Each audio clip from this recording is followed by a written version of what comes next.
Welcome to Writer's Chat, Questions from the Hat, with Degani and ZoBell.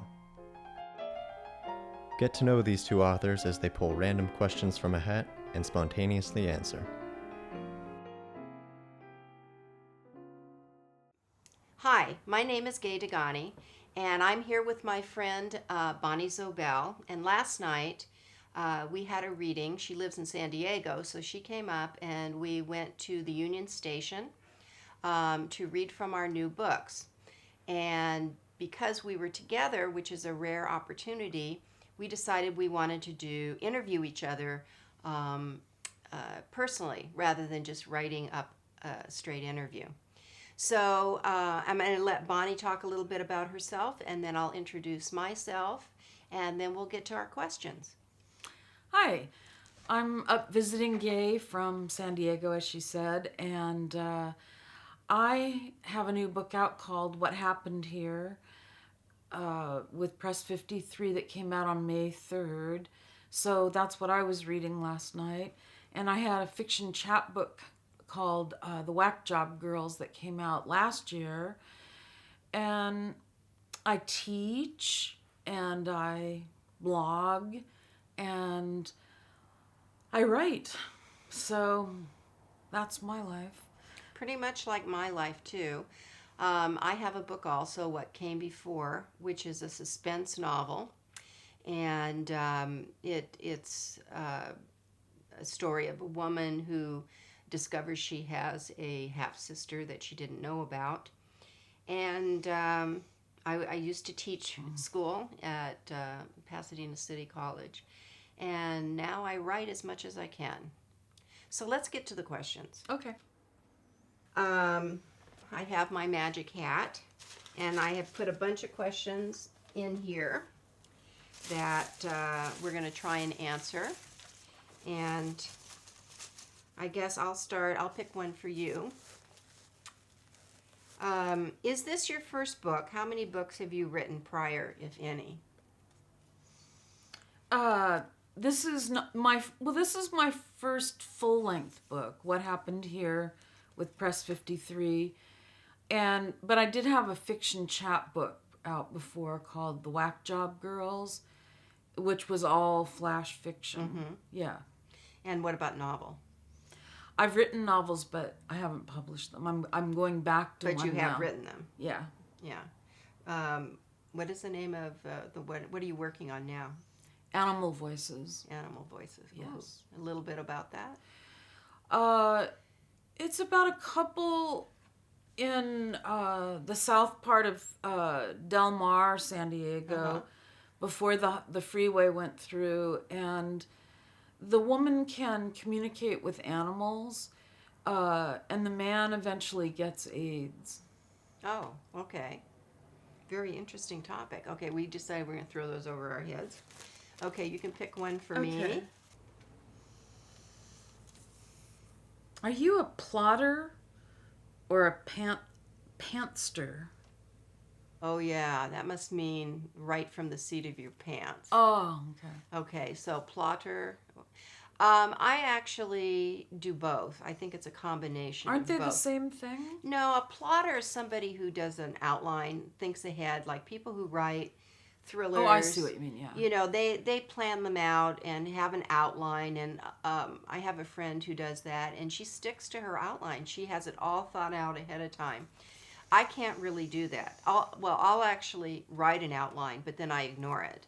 It's like there's this need to write down what could happen, and then once I get started, the story itself and the characters themselves take over. Mm-hmm. So I think I'm a combo of both of those things. Okay. I'm not a very good planner because whatever I plan never happens on the page. Okay. So it starts me off, but I don't end up with that. Okay, I'm going to pick one for you. What were you like as a child? I was pretty shy and a bookworm, but I played outside and so on too. And I was the oldest. That was probably a defining factor. So I was very bossy to my siblings.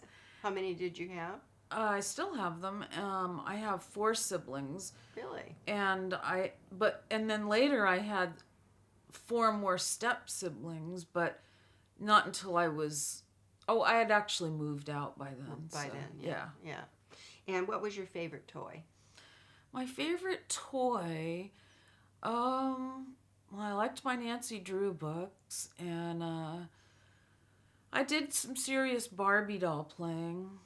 They were kind of X-rated Barbie doll stories. We made Playboys for our Kens. Oh dear. Okay, I'm throwing that one over my head. Okay. Okay.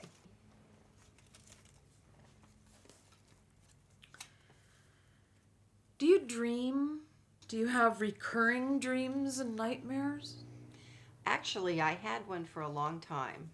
It's kind of a, I don't even know if I should mention it, but I had this dream of a barn, and I think this came from Braveheart. But in this dream, I'm in a barn, lights kind of shifting through the barn slats, and there's a crossbar at the top, and I'm hanging from it. That's awful. I had that dream for about 4 years. Not every night. I mean, just periodically. That would be where my brain settled. And I think for me, it was because I've always had this desire to write, but I just couldn't get myself going. I felt like I was in the barn where I wanted to be, but I couldn't figure out how to actually get loose and write. You know, I was where I wanted to be. I was thinking about writing. I was writing, but I wasn't really progressing or doing it. I wasn't free to write it the way I wanted to write it. You know, kind of an emotional fear, I think, that I had about not being very good. So, yeah, I had that dream for a long time. Now I just have dreams. It's always in a very complex, confusing place, and I'm always trying to get someplace, and I never get there. So that must be reflect trying to sell your book. Yeah. Very hard to do. Okay, throw that one. Okay, I keep thinking you're gonna pull yours in. Let me just do this. Oh, okay, There you thank go. you. Okay, here we go. Where is one place you want to visit that you haven't been before? Probably Ireland because I'm of good Irish stock. My mother's maiden name is Riley, and I've heard it's a really fun place to visit, and it's supposed to be beautiful. So that's probably at the top of my list. And the bars, The bars would be yeah, good. and the Irish whiskey. I would like My that. mother went there not too long ago and found the Riley bar. Oh, I hope she took a picture of I it. think she did. Yeah. Okay. All right. Over the head.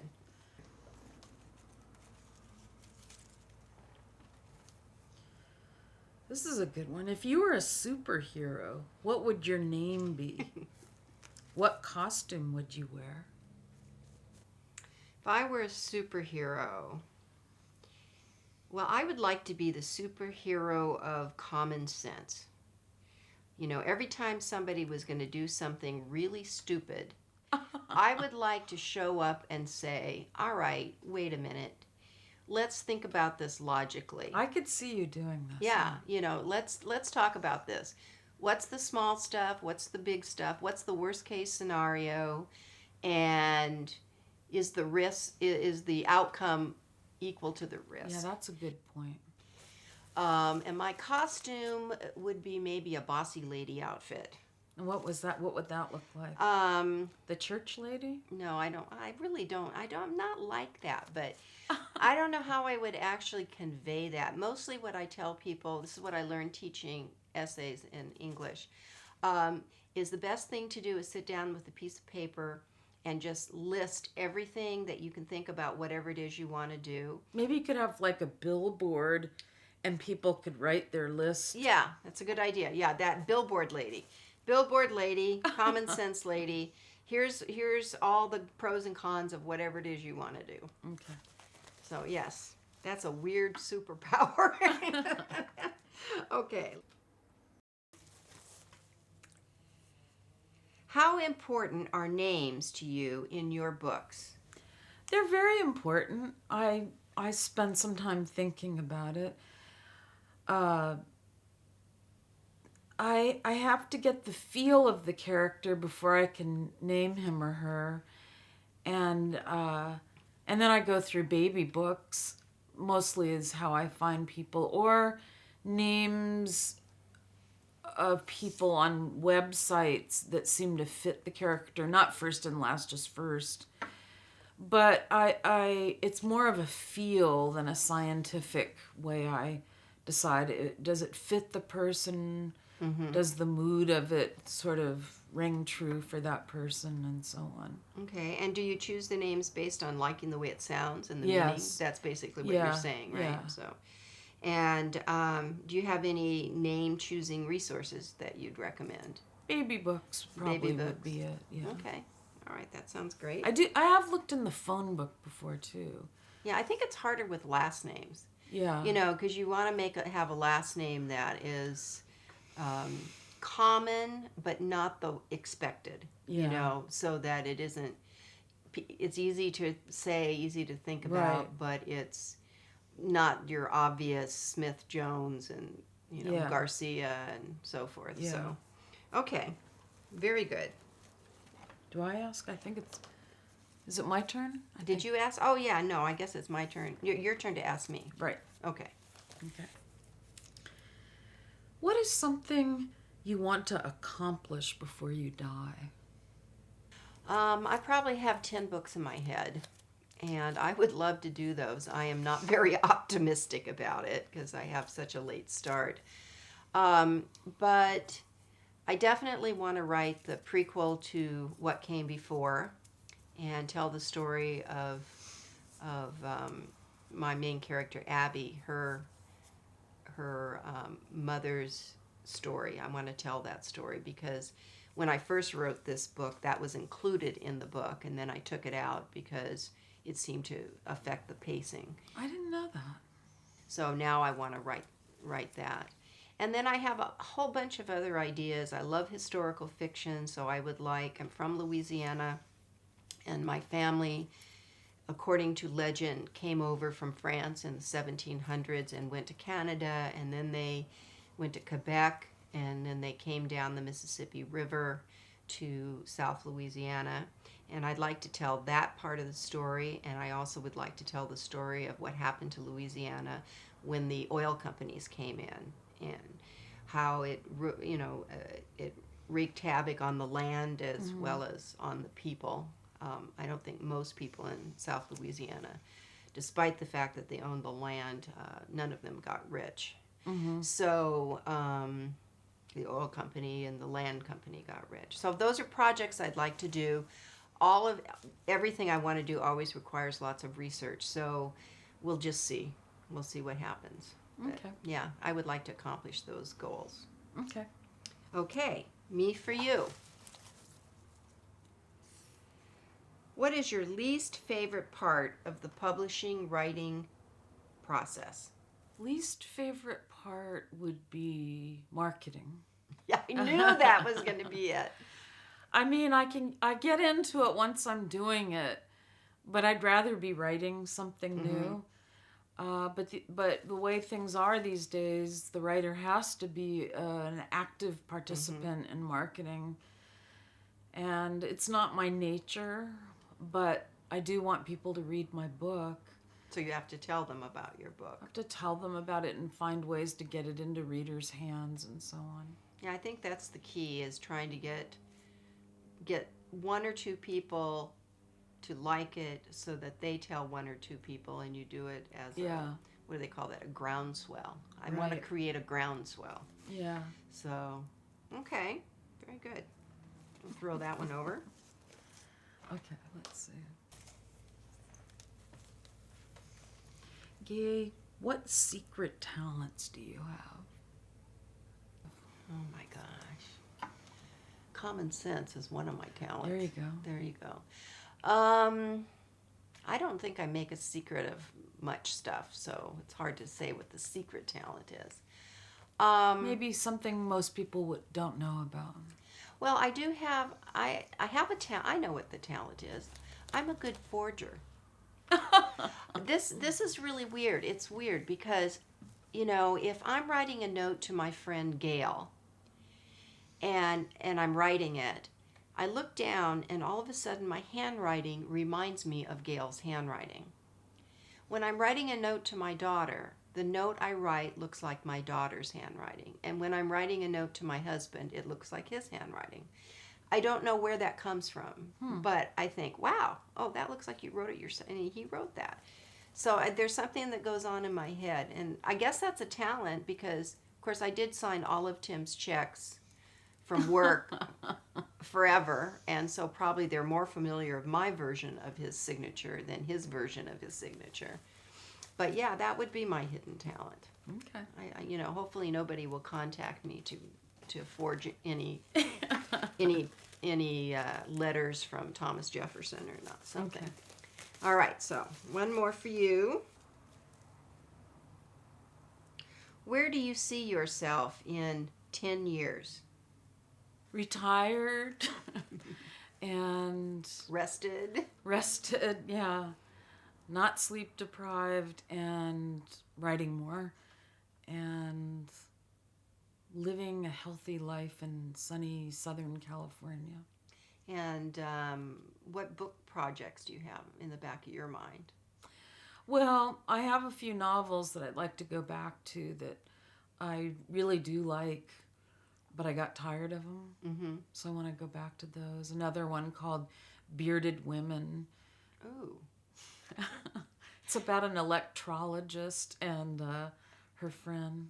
Oh, I love that. You better write that one because They fall in love with the same man. Oh, very cool. And is either one of them Harry? Hirsute?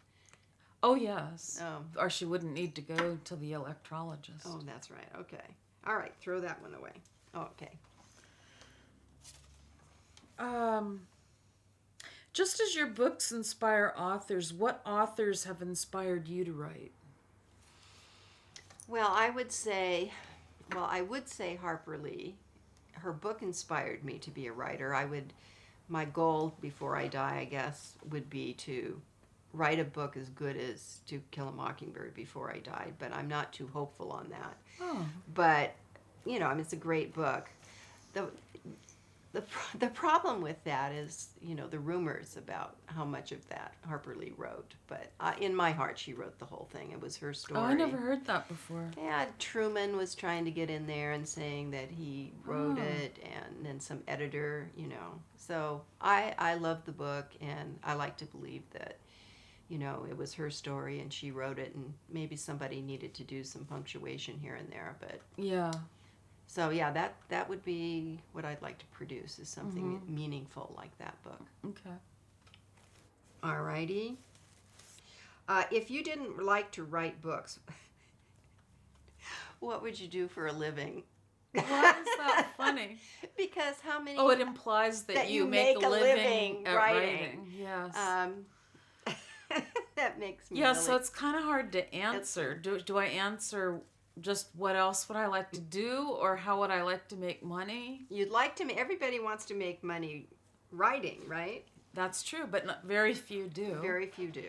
Very few do. If we all could have some of James Patterson's audience and Stephen King's audience, but... I think I've answered that one. Okay, like we're going to throw that one away. Try being a dog trainer. Oh, yeah, okay. I don't know if you support yourself that way either, but... Yeah, I think dog trainer. Well, Cesar Millan certainly is but it's like writers. Yeah. Everyone's not Cesar Millan. Well, that's true. That's true. We're not Stephen King. Yeah. Thank goodness. I don't mean that in a negative way. He's a man and I'm not. Do you read your reviews? Oh, absolutely, when I get them. Yeah, I do read them, and I think it's good. I think you need to know, well, first of all, you have to keep in perspective that it's just one person's opinion, whether they like it or don't like it, or what they see in it and they don't see in it, is really just their take, and it's about them and what they like to read. But I would like to read more reviews, I would like to get more feedback, and I'd like, there's some things that I did in my book that I don't think some of the reviewers have noticed yet. in terms of setups and payoffs. And I would love somebody to see some of the things that I tried to layer into my book subtly. Okay, what advice do you have for aspiring authors? Well, to keep writing and try not to be discouraged. It's frustrating, I think, as a beginning writer because most of us are people that have read our whole lives. And first time we write, we want it to come out exactly as we imagine it, and it takes some work to get it there. But to keep writing, to try writing different things, so I don't think it's a good thing to get stuck on one writing project when you're just first starting out because you're learning so rapidly. It would be better to have different Types of projects going that at you're the same working time. on. To read everything they possibly can, good, bad, and so on, because I think it helps hone your critical abilities, and to write on a somewhat regular basis. Yeah. That sounds great. Yeah. Well, I think we're done here. Bonnie, thank you so much. Thanks for having me. Yeah, I'm so glad that you were able to come up for the Yeah. reading last night and then stay today so that we could have this conversation. And hopefully maybe we'll do it again. Yeah, I'd love to. All right, so thanks a lot. And do we want to wear hats as we buzz out of here? The turquoise one matches me better. Okay, here, you get the turquoise hat. Okay. I'll take the fedora. I'll take my glasses off. Fedora? Okay. Bye. Bye. Gay Degani is the author of the suspense novel What Came Before, published by Everyday Novels. The story of a woman coming to grips with her mother's past and finding out that no woman is an island. Find her on Facebook, Twitter, and gaydegani.com. Bonnie ZoBell is the author of the linked collection What Happened Here, a novella and stories, published by Press 53, about the North Park neighborhood in San Diego, its imaginary residents, and the jet that really crashed into it in 1978. She also wrote The Whack Job Girls, a fiction chatbook. Find her on Facebook, Twitter, and bonniezobell.com.